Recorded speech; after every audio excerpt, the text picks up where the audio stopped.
Hi friends, मैं हूं ताहिर परवेज और आप देखना शुरू कर चुके हैं मेरा YouTube channel CM classes. CM class में आज हम लेकर के आए हैं एसिलरेशन यानी कि जिसको हिंदी में कहते हैं त्वरण। त्वरण क्या होता है? जो हम motion in a straight line पढ़ा रहे थे तो उसमें हमने आपको एसिलरेशन के बारे में बताया था, लेकिन यहाँ पे जो हम चैप्टर हम पढ़ा रहे हैं आप लोगों को जो बता रहे हैं वो एनसीईआरटी 11th क्लास की बुक का तीसरा चैप्टर है जो मोशन इन ए प्लेन की बात करता है। तो इसमें अभी हमने कुछ एक दो लेक्चर पिछले वेक्टर के बारे में बताया था, उसके बाद से हम ये सारी चीजें शुरू कर रहे हैं। तो आज हम बताएंगे एसिलरेशन। थोड़ा सा हम उसको इसका कॉन्सेप्ट समझ लेते हैं पहले एसिलरेशन का, फिर उसके बाद जो है हम बात करेंगे मोशन इन ए प्लेन। जब किसी भी प्लेन में जो मोशन होती है उस केस में जो एसिलरेशन होता है वो कैसे निकालते हैं या उसमें कौन कौन से कंपोनेंट्स होते हैं।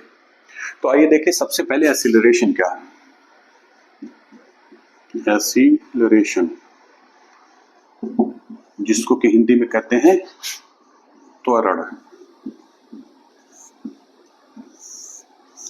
देखिए, जब कोई पार्टिकल या कोई ऑब्जेक्ट मूव करता है तो उसमें कोई ना कोई कुछ गति होती है, कुछ स्पीड होती है और कोई डायरेक्शन होती है। तो डायरेक्शन जब होती है तो स्पीड और डायरेक्शन दोनों अगर हो गई तो उसमें उसको हम वेलोसिटी कहते हैं, यानी कि स्पीड भी होती है वेलोसिटी भी होती है। ठीक, अब अगर ऑब्जेक्ट या पार्टिकल कांस्टेंट वेलोसिटी से मूव नहीं कर रहा है, समय के साथ साथ उसकी वेलोसिटी में चेंज हो रहा है, तो इसी को एसिलरेशन बोलते हैं। ठीक है, एसिलरेशन क्या है? Rate of change in velocity with respect to time. समय के सापेक्ष वेलोसिटी यानी कि वेग में जो परिवर्तन होता है उसी परिवर्तन को क्या बोलते हैं?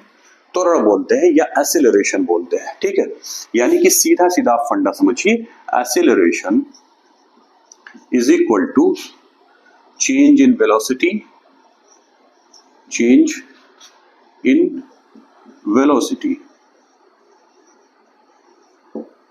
Upon time interval. किसी निश्चित समय अंतराल में rate of change of velocity, जो चेंज इन वेलोसिटी होता है उसी को हम क्या बोलते हैं? एसिलरेशन बोलते हैं। अच्छा, यहाँ पे हमने चेंज इन वेलोसिटी लिखा, ना कि चेंज इन स्पीड लिखा। ठीक है, तो इसको समझिए, इस फर्क को समझिए। एसिलरेशन जब हम डिफाइन करते हैं तो चेंज इन वेलोसिटी लिखते हैं। और वेलोसिटी क्या होती है? हमने बताया था वेलोसिटी जो होती है उसमें दो चीजें होती है। कौन कौन सी? एक होता है मैग्नीट्यूड, एक मैग्नीट्यूड होता है, दूसरा होता है डायरेक्शन। ठीक, ये दो चीजें हो गई, एक हो गया मैग्नीट्यूड, एक हो गया डायरेक्शन वेलोसिटी में। ठीक, अब जब वेलोसिटी में चेंज की बात हम करेंगे तो ऐसा भी हो सकता है कि कांस्टेंट स्पीड से कोई ऑब्जेक्ट, कोई पार्टिकल चल रहा हो, उसकी स्पीड यानी कि उसका मैग्नीट्यूड नहीं बदल रहा है बट उसकी डायरेक्शन चेंज हो सकती है। तो उस केस में अगर डायरेक्शन भी चेंज होती है और स्पीड यानी मैग्नीट्यूड चेंज नहीं होता है तब भी एसिलरेशन प्रोड्यूस होगा। जैसे कि आप अगर सर्कुलर पाथ पर कोई ऑब्जेक्ट मूव कर रही है, इस वृत्ताकार पथ पर यदि कोई वस्तु भ्रमण कर रही है, चक्कर कर रही है, तो उस केस में अगर वो कांस्टेंट स्पीड से भी कर रही है, यानी सपोज अगर 5 किलोमीटर पर सेकंड की स्पीड से भी वो, या 5 मीटर पर सेकंड की स्पीड से भी अगर उसकी गति है और इस पे कांस्टेंट वो चले कांस्टेंट स्पीड से, फिर भी इसमें त्वरण होगा। क्यों? क्योंकि लगातार उसकी डायरेक्शन चेंज होगी। जब पार्टिकल यहाँ पे रहेगा तो उसकी डायरेक्शन ये होगी। ठीक, पी पर अगर रहेगा यहाँ पे ये होगी, और अगर वही यहाँ पे आ जाएगा मूविंग ऑब्जेक्ट तो इसकी डायरेक्शन ये हो जाएगी। इसी तरीके से अगर यहाँ आ जाएगा तो डायरेक्शन ये हो जाएगी, यहाँ आ जाएगा डायरेक्शन ये हो जाएगी।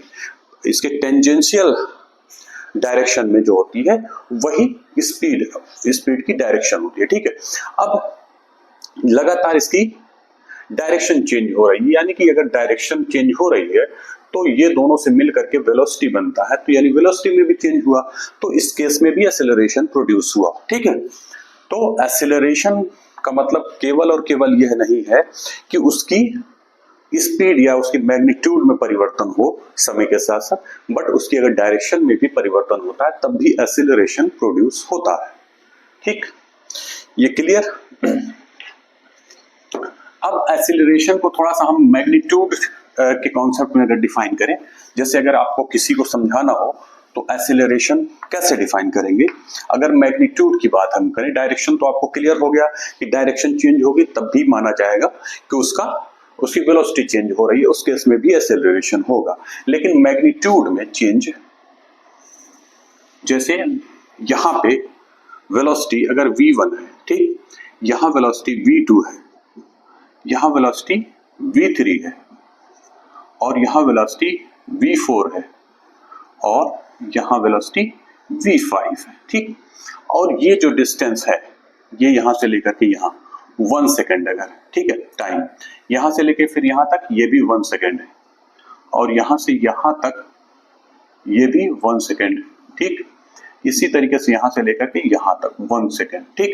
एक सेकंड में ये वेलोसिटी v1 से v2, v2 से v3, v3 से v4, v4 से v5, ठीक है।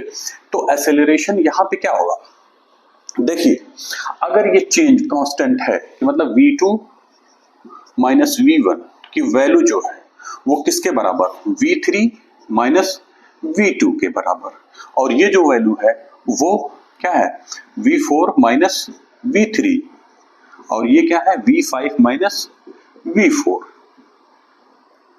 ठीक। देखिए ये चेंज जो है इसके बीच का जो चेंज है, इसके बीच का जो चेंज है, इसके बीच का, वो सब आपस में बराबर है। तो इसको क्या बोला जाएगा, constant acceleration. Constant acceleration, acceleration constant होगा उस केस में, ठीक है। यानी निश्चित समय अंतराल पर जो वेलोसिटी में चेंज होगा वो निश्चित होगा। सपोज अगर कोई गाड़ी है वो 1 सेकंड से 2 सेकंड के बीच में, 1 से 2 के बीच में, यानी जो 1 सेकंड का अंतराल है उसमें अगर उसकी वेलोसिटी सपोज 5 से 10 हो रही है, ठीक, और फिर अगले 1 सेकंड में 10 से 15, फिर अगले सेकंड में 15 से 20, फिर 20 से 25, यानी हर 1 सेकंड में 5 मीटर पर सेकंड कह सकते हैं, 5 मीटर पर सेकंड अगर उसकी स्पीड बढ़ जाए तो वो एक्सेलरेशन कांस्टेंट एक्सेलरेशन कहलाएगा। लेकिन अगर ये चीज बराबर ना हो, ठीक, यानी कभी 5 मीटर पर सेकंड बढ़ जाती है, फिर अगले सेकंड में 7 मीटर पर सेकंड बढ़ जाती है, फिर अगले उसमें जो है 9 या 11 हो जाती है, 11 मीटर पर सेकंड बढ़ जाती है, तो अगर वो कांस्टेंट इंप्रूवमेंट नहीं है फिक्स्ड टाइम इंटरवल में, तो वो कांस्टेंट एक्सेलरेशन नहीं कहा जाएगा, ठीक। ये तो रही एक्सेलरेशन की बात। अब आइए हम बात करते हैं एक्सेलरेशन इन ए प्लेन, ठीक है। जब कोई ऑब्जेक्ट किसी प्लेन में मूव करती है उस केस में एक्सेलरेशन क्या होता है, उसके कंपोनेंट्स कौन कौन से होते हैं ये समझते हैं, ठीक है। पिछले कक्षा में पिछले उसमें हमने बताया था motion in a straight line, ठीक है। जब motion in a straight line की बात करी थी तो हमने एक्सेलरेशन या वेलोसिटी के कोई कंपोनेंट नहीं निकाले थे। लेकिन जब हम प्लेन में बात करेंगे तो यहाँ पे जैसे कि हमने वेलोसिटी में कंपोनेंट vx और vy कर दिया था, v वेलोसिटी के x डायरेक्शन में कंपोनेंट vx और y डायरेक्शन में यानी y एक्सिस की डायरेक्शन में vy। इसी तरीके से एक्सेलरेशन में भी हम कंपोनेंट्स तोड़ेंगे, ठीक है, और उसको देखेंगे कि किस तरीके से इसके कंपोनेंट्स बनते हैं। एक्सेलरेशन को आप जानते हैं, 2 तरीके के एक्सेलरेशन होते हैं। एक होता है एवरेज एक्सेलरेशन, एवरेज एक्सेलरेशन, ठीक, और दूसरा है इंस्टेंटेनियस, इंस्टेंटेनियस एक्सेलरेशन। ये 2 तरीके के एक्सेलरेशंस हो गए, ठीक है। एवरेज एक्सेलरेशन में 2 तरीके के एक्सेलरेशन हो गए, इंस्टेंटेनियस एक्सेलरेशन और एवरेज एक्सेलरेशन, ठीक। इसको मुझे लगता है कि बहुत क्लियर कट मैंने बताया था। इसमें ये होता है एवरेज एक्सेलरेशन में इन ए फिक्स्ड टाइम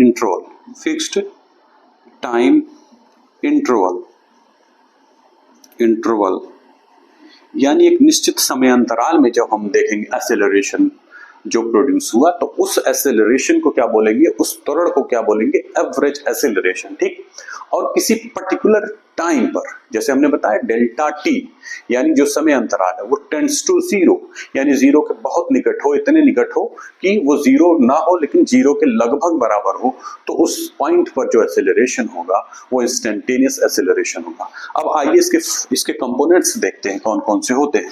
सबसे पहले हम एवरेज एक्सेलरेशन से चलते हैं। एवरेज एक्सेलरेशन क्या होता है?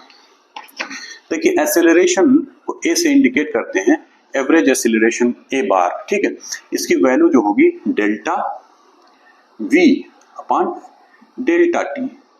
ये कहां से आया? ये परिभाषा से आया, change in velocity, change in velocity, velocity with respect to time.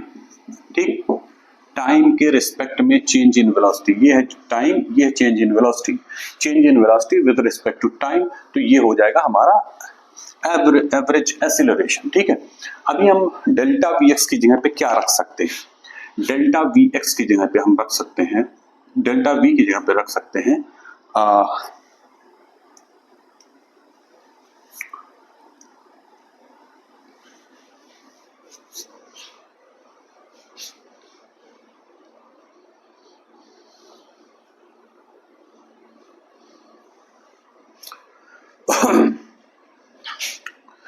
ये हो गया हमारा एवरेज एक्सेलरेशन। ठीक है, change in velocity with respect to time. ठीक है, अब v की जगह पे हम क्या लिख सकते हैं? हमने बताया था जब कोई वेक्टर होता है तो वेक्टर को x और y कंपोनेंट्स के फॉर्म में लिख सकते हैं। तो अगर हम इसको लिखे V x I cap plus we Y J cap, क्योंकि हम बात यहाँ कर रहे हैं मोशन इन ए प्लेन, और जब प्लेन की बात करेंगे तो एक्स एक्सिस आएगा और वाई एक्सिस, टू डायमेंशंस। ठीक, एक्स और वाई टू डायमेंशंस, तो एक्स डायमेंशन या एक्स एक्सिस की तरफ जो वेलोसिटी का कंपोनेंट होगा वो वी एक्स होगा, और वाई एक्सिस की डायरेक्शन में इस वेलोसिटी का जो कंपोनेंट होगा वो वी वाई होगा। ठीक, यहाँ कुछ नहीं करना है, इसी वैल्यू को हम v की वैल्यू को हम यहाँ पे रख देते हैं। ठीक, तो delta we x I cap plus we Y J cap upon delta T, ये है। ठीक, अब यहां से आप देखिए delta we x I cap plus delta we Y J cap बटे डेल्टा टी। यहां तक मुझे लगता है कोई डाउट नहीं। अब इसको अलग अलग कर लेते हैं, सेपरेट सेपरेट, तो इसको लिख सकते हैं डेल्टा वी एक्स बटे डेल्टा टी आई कैप, ठीक, प्लस डेल्टा वी वाई बटे डेल्टा टी जे कैप। ठीक, ये लिख सकते हैं delta we x upon delta T को आप लिख सकते हैं V X, sorry A X, इसको लिखा जा सकता है ए एक्स आई कैप, और इसको लिखा जा सकता है ए वाई जे कैप, यानी ए बार के कंपोनेंट्स, यानी एक्सीलरेशन के कंपोनेंट एक्स और वाई एक्सिस के डायरेक्शन में जो होंगे वो ए एक्स और ए वाई रिस्पेक्टिवली। यहाँ पे आई और जे क्या है? यूनिट वेक्टर है, और यूनिट वेक्टर आई जो है वो एक्स एक्सिस की डायरेक्शन में यूनिट वेक्टर है, और जे जो है वो हमारा वाई एक्सिस की डायरेक्शन में यूनिट वेक्टर है। आई और जे को ऐड करने से ये क्लियर हो जाता है कि इसके साथ जो ये वैल्यू लगी हुई है वो एक्स एक्सिस की डायरेक्शन में है, और यहाँ जे कैप के साथ जो वैल्यू लगी है वो वाई एक्सिस की डायरेक्शन में। ठीक है, तो यहाँ पे एवरेज एक्सीलरेशन जो हो गया वो ए एक्स जो है एक्स एक्सिस की डायरेक्शन में, और ए वाई जो है वाई एक्सिस की डायरेक्शन में एक्सीलरेशन हो गया। ठीक, इसको थोड़ा फिगर से और क्लियर कर समझते हैं। फिगर से जैसे कि ये हमारा अगर कोई एक्स एक्सिस और ये वाई एक्सिस और ये ओरिजिन है, ये क्या है? हमारा कोई रेक्टेंगुलर कोऑर्डिनेट सिस्टम है, या कार्टेशियन प्लेन कह लीजिए। ठीक है, और कोई ऑब्जेक्ट ऐसे सपोज ऐसे मूव कर रही, ठीक है, ये पॉइंट P पर वेलोसिटी अगर v है, ठीक है, ये पॉइंट P है, इस पर वेलोसिटी v है, तो वेलोसिटी की डायरेक्शन जो होती है वो ऐसे, ठीक है, मोशन की, ये सपोज अगर मोशन है तो मोशन की डायरेक्शन, ठीक है, ये वेलोसिटी हो गई v, ठीक। अब इसका अगर हम कंपोनेंट निकालें तो x एक्सिस की डायरेक्शन में कंपोनेंट अगर हो जाएगा ये होगा vxi, ठीक। इसी तरीके से इसके परपेंडिकुलर एक कंपोनेंट लेंगे, तो थोड़ा इसको बड़ा फिगर बनाते हैं तो ज्यादा क्लियर होगा। देखिए, ठीक,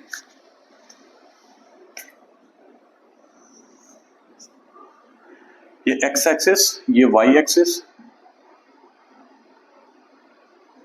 और ये ओरिजिन, ठीक। ये अगर कोई पॉइंट P पर सपोज P पर अगर कोई ऑब्जेक्ट मूव कर रहा है, P पर वेलोसिटी, अगर वेलोसिटी की डायरेक्शन ये है v, ठीक। अब इसकी x और y एक्सिस में डायरेक्शन जो होंगी, सपोज ये vx, ठीक, vxi, ठीक है, और इसके y एक्सिस की डायरेक्शन में vy, ठीक, ये होगा vyj कैप। अच्छा, ये जो वैल्यू होगी वो इसके बराबर, यानी कि यहां से अगर हम खींचे तो ये जो मान होगा वो vyj कैप होगा, ठीक है, यहां तक कोई दिक्कत नहीं। और ये एंगल जो बनाएगा थीटा हो, सपोज थीटा, ठीक।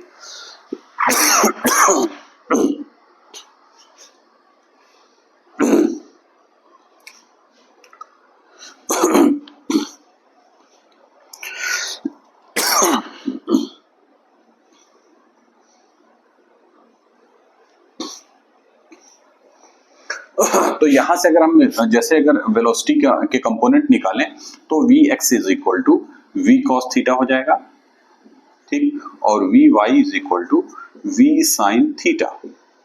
ये दो चीजें कंपोनेंट्स, वेलोसिटी के कंपोनेंट, ठीक है, वेलोसिटी के कंपोनेंट, और change in velocity with respect to time वो एक्सेलरेशन हो जाएगा, ठीक है। अगर हमारा v दिया हुआ हो तो अगर उसके कंपोनेंट्स निकालने हो, ठीक है, तो v cos theta v sin theta से हम निकाल सकते हैं, फिर x एक्सिस की डायरेक्शन में एक्सेलरेशन, y एक्सिस की डायरेक्शन में एक्सेलरेशन, वो सारी चीजें निकल जाएंगी, ठीक। अब आइए हम समझते हैं इंस्टेंटेनियस एक्सेलरेशन। इंस्टेंटेनियस एक्सेलरेशन समझ लेते हैं, क्योंकि एवरेज एक्सेलरेशन हमने बताया। अब आइए बात करते हैं इंस्टेंटेनियस एक्सेलरेशन। इंस्टेंटेनियस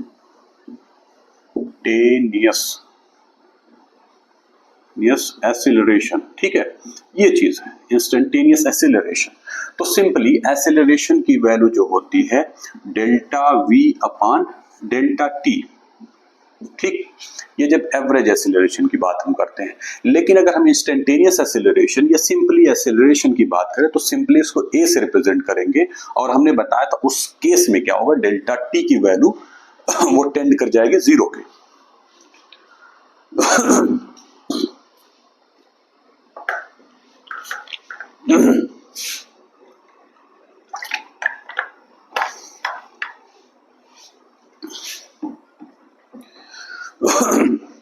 तो डेल्टा टी जब टेंड्स टू जीरो हो जाएगा तो यहां पर आप लिख सकते हैं limit delta T tends to zero, ठीक, ये डेल्टा वी बटे डेल्टा टी। यहां तक मुझे लगता है कोई दिक्कत नहीं है, ये सारी चीजें आप इजीली समझ सकते हैं। अब उसके बाद v की value v is equal to आप लिख सकते हैं vx, ठीक, i cap plus vy j cap, क्योंकि ये वेक्टर होता है, वेक्टर को वेलोसिटी उसको x और y कंपोनेंट में ब्रेक करके इस तरीके से रिप्रेजेंट किया जाता है। कुछ नहीं करना है, यहाँ पे वैल्यू रख देनी है, ठीक है। तो आप देखिए limit delta t tends to zero और डेल्टा v की जगह पे vx i cap plus vy j cap बटे डेल्टा t, ठीक। अब इसको सेपरेट कर लेते हैं। इसको हम लिखेंगे आई कैप को पहले बाहर लेते हैं और लिख सकते हैं limit delta T tends to zero और ये डेल्टा वी एक्स बटे डेल्टा टी। ठीक, इसको अलग कर लिया, प्लस जे कैप को अलग कर लीजिए और यहां पे लिखिए limit delta T tends to 0 और डेल्टा वी वाई बटे डेल्टा टी। यहां तक कोई दिक्कत नहीं, ये बन गए दो टर्म, एक टर्म ये और एक टर्म ये। ठीक, इसको आइए देखते हैं।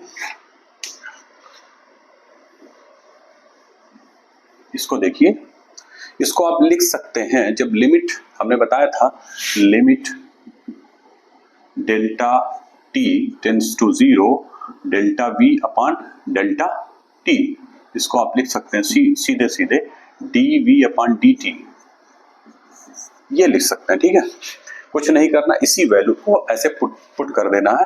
अगर v है vx है तो vx लिख देंगे, यहाँ पे हो जाएगा सिंपली, इसका मान हो जाएगा i cap d v x upon D t. ठीक, plus j cap d v y upon D t. यहां तक कोई दिक्कत नहीं, ये हमारा है, ये है जे कैप। ठीक,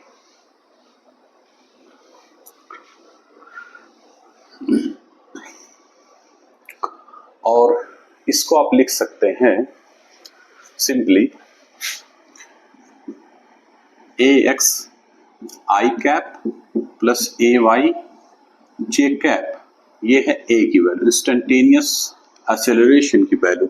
अगर x और y एक्सिस के डायरेक्शन में उसके कंपोनेंट ax और ay हो तो उस केस में एक्सेलरेशन जो हो जाएगा वो a is equal to A X I cap plus A Y J cap हो जाएगा। ठीक, ये हमारा हो गया इंस्टेंटेनियस एक्सेलरेशन। ठीक है, तो ये था आज का हमारा लेक्चर। अगर हमारी वीडियो पसंद आई हो तो वीडियो को ज़्यादा से ज़्यादा शेयर करें और लाइक करें, साथ ही साथ हमारे चैनल को सब्सक्राइब करें। धन्यवाद।